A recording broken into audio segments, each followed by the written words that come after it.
Exercise 13.1 का question number 7 देखते हैं। 7th क्वेश्चन में बोल रहा है, suppose 2 kg of sugar contains 9 into 10 raised to the power 6 crystals. How many sugar crystals are there in? पहला पार्ट है 5 kg ऑफ शुगर, दूसरा पार्ट है 1.2 kg ऑफ शुगर। देखो क्रिस्टल क्या होता है, ये केमिस्ट्री का पार्ट है, ठीक है। क्रिस्टल जो वर्ड है आपको केमिस्ट्री में समझ में आएगा, केमिस्ट्री आप जो पढ़ते होगे, सब्जेक्ट है जो आपका। तो क्रिस्टल का मैं ऊपरी तौर पे आपको बता देता हूं। जब सेम एटम और सेम मॉलिक्यूल से मिलके कोई चीज बनता है तो उसको क्रिस्टल बोला जाता है। यहां पर शुगर, ठीक है, 2 kg शुगर में क्रिस्टल का क्वांटिटी कितना है, 9.10 रेज टू दी पावर 6, इतना क्रिस्टल है उसमें, ठीक है, 2 kg के शुगर में, क्वेश्चन में जो बोल रहा है। तो हम लोग को फाइंड आउट करना है कि 5 kg के शुगर में अगर शुगर 5 किलो का है तो उसमें कितना मात्रा में क्रिस्टल होगा, और अगर 1.2 kg शुगर है तो उसमें कितने मात्रा में क्रिस्टल होगा। ठीक है, कैसे फाइंड आउट करेंगे, चलिए व्हाइट बोर्ड में देखते हैं।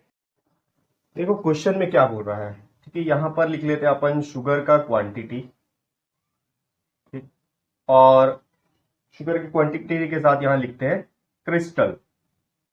ठीक है, क्वेश्चन में बोल रहा है 5 kg शुगर में, सॉरी 5 kg नहीं, 2 kg के शुगर में, 2 kg शुगर में क्रिस्टल का क्वांटिटी होता है 9 into 10 raised to the power 6, इतना क्रिस्टल होता है। तो हम लोग को ये फाइंड आउट करना है कि 5 kg शुगर में कितना क्रिस्टल होगा। ये क्वेश्चन का पहला पार्ट है। दूसरा पार्ट आगे और है कि 2 kg 1.2 kg में कितना क्रिस्टल होगा। ठीक है, इस तरह से मैं इसको टेबल के अंदर डाल देता हूं। अब देखो ये जो क्रिस्टल है ये केमिस्ट्री का एक वर्ड है। केमिस्ट्री आप पढ़ते होगे, एटम्स, एलिमेंट्स, ठीक है, इलेक्ट्रॉन्स, प्रोटॉन्स, वहां पर आप पढ़ते होगे मॉलिक्यूल्स। तो जो सेम एटम और मॉलिक्यूल से मिलके बनता है कोई चीज सेम क्वांटिटी में, उसको क्रिस्टल बोला जाता है।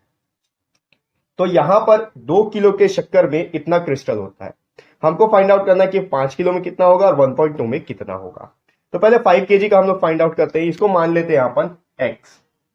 Let the number of crystal in 5 kg sugar, इसको अपन एक सपोज कर लेते हैं कि ये है x। तो अब ये दोनों डायरेक्ट प्रोपोर्शन में 2 किलो में जितना होगा उसके अकॉर्डिंग ही हम लोग 5 किलो के निकाल सकते हैं। तो यहां लिखेंगे since they are in direct proportion, therefore, वो लोग डायरेक्ट प्रोपोर्शन में, इसलिए ये दोनों आपस में इक्वल होंगे। कैसे होगा, 2/9 into 10 raised to the power 6 is equals to 5/x। देखो ये दोनों इक्वल क्यों होंगे, जब कभी भी कोई चीज डायरेक्ट प्रोपोर्शन के हिसाब से चल रहा होता है या बढ़ रहा होता है, तो जब उसको फ्रैक्शन निकाल के आप उसका फाइनल आंसर कैलकुलेट करोगे तो दोनों का आंसर सेम आता है, इसलिए इन दोनों को हमेशा इक्वल माना जाता है।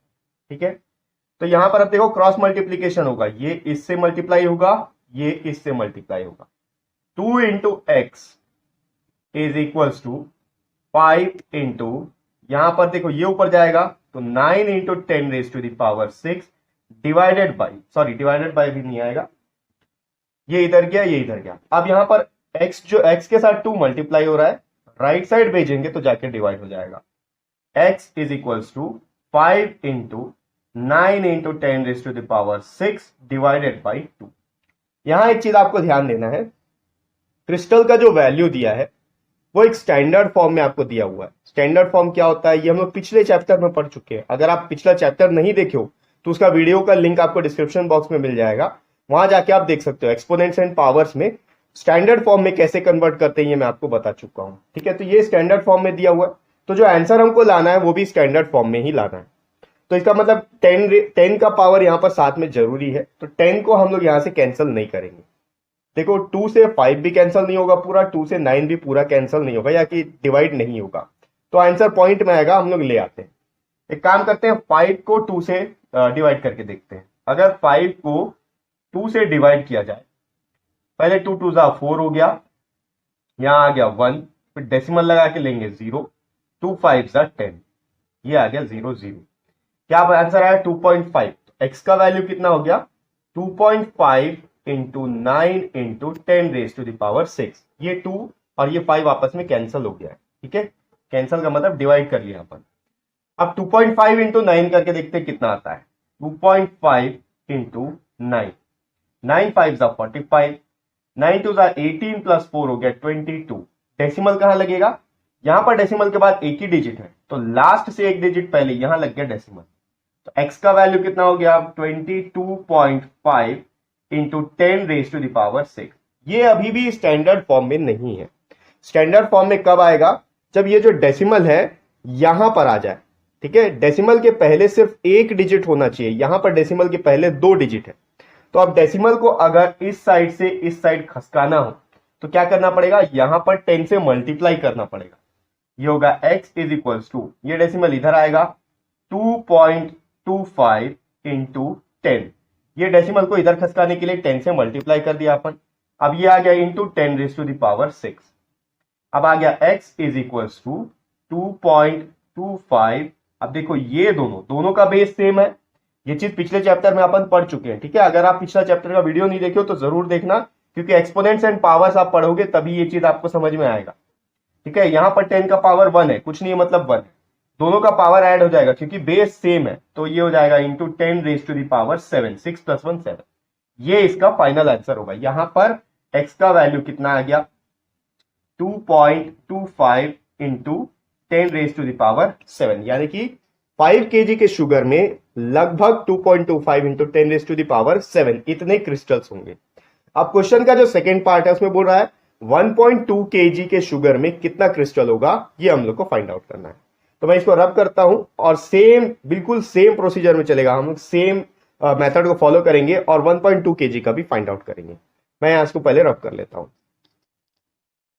अब इसका वैल्यू फाइंड आउट करना है तो ठीक है, इसको हम लोग y ले लेते हैं क्योंकि फर्स्ट पार्ट में हमने x लिया था। तो 1.2 kg को यहां लिखेंगे। देखो क्या होगा, let the number of crystals in 1.2 kg of sugar is y, क्योंकि इसमें कितना क्रिस्टल है ये आपको फाइंड आउट करना है। अब देखो ये दोनों आपस में जो है, अभी बीच वाले पार्ट को भूल जाओ, ठीक है। आप इससे भी कंपेयर कर सकते हो, लेकिन हम लोग को फर्स्ट से कंपेयर करना है क्योंकि मेन क्वेश्चन ये है और ये सेकेंड पार्ट है। तो देखो अगर 2 kg में इतना क्रिस्टल है तो 1.2 kg में कितना क्रिस्टल होगा ये फाइंड आउट करना है। तो ये दोनों आपस में डायरेक्ट प्रपोर्शन, ठीक है। 2 kg से 1.2 kg हुआ, कम हो गया तो क्रिस्टल भी ऑब्वियसली कम हो जाएगा। तो दोनों प्रोपोर्शनल है इसलिए लिखेंगे they are in direct proportion. उसके बाद आएगा देयरफॉर, इन दोनों को इक्वल करेंगे 2/9 into 10 raise to the power 6 is equals to 1.2 divided by, इसको हमने अज्यूम किया है कि ये है y, यहां आ गया y। अब इसको क्रॉस मल्टीप्लाई करेंगे, ये इससे मल्टीप्लीकेशन, ये इससे मल्टीप्लीकेशन, क्या आएगा 2 into Y is equals to 1.2 into 9 into 10 raise to the power 6। अब यहां पर हम लोग को y का वैल्यू कैलकुलेट करना है, तो 2 जो है y के साथ मल्टीप्लाई हो रहा है, राइट साइड जाके डिवाइड हो जाएगा। y is equals to 1.2 into 9 into 10 raise to the power 6 divided by 2। अब देखो यहां पर ये तो ऑलरेडी डेसिमल में, इसको हम लोग यहां से अगर डिवाइड करेंगे तो थोड़ा सा हम लोग के लिए कॉम्प्लिकेटेड हो जाएगा। 9 को 2 से डिवाइड कर लेते हैं, कितना आंसर आएगा देखते हैं। अगर 9 को 2 से डिवाइड किया जाए, 2 4 ज़ा 8, यहां आ गया 1, डेसिमल लगाएंगे ये हो गया 0, 2 5 ज़ा 10, ये आ गया 0 0। तो अगर 9 को 2 से डिवाइड करेंगे तो आंसर 4.5 आएगा। तो यहां क्या लिखेंगे y is equals to 1.2 into ये डिवाइड हो गया, यहां आ गया 4.5 into 10 raise to the power 6। अब देखो ये स्टैंडर्ड फॉर्म में अभी नहीं आया, तो इसको स्टैंडर्ड फॉर्म में लाने के लिए पहले इन दोनों का मल्टीप्लीकेशन करते हैं। 1.2 इंटू 4.5 यहां कर लेते हैं, 4.5 इंटू 1.2 है, डेसिमल बाद में लगाएंगे। 5 2 ज़ा 10, 2 4 ज़ा 8 प्लस 1 9, 1 5 ज़ा 5, 1 4 ज़ा 4, ये हो गया 0, 9 प्लस 5 14 और ये 5। डेसिमल कहां लगेगा, यहां भी डेसिमल के बाद एक डिजिट है, यहां भी डेसिमल के बाद एक डिजिट है, टोटल यहां पर 2 डिजिट हो गए डेसिमल के बाद। लास्ट डिजिट से 2 डिजिट पहले यहां पर लगे डेसिमल, तो इसका आंसर क्या हो जाएगा y इज इक्वल्स टू 5.40 लिखने की जरूरत नहीं है, या लिख भी सकते हो इंटू, या फिर या जीरो नहीं लिखोगे तो ज्यादा अच्छा है, इंटू 10⁻6। ये इसका आंसर हो जाएगा। ठीक है, तो ये हो गया एक्सरसाइज 13.1 का 7th क्वेश्चन।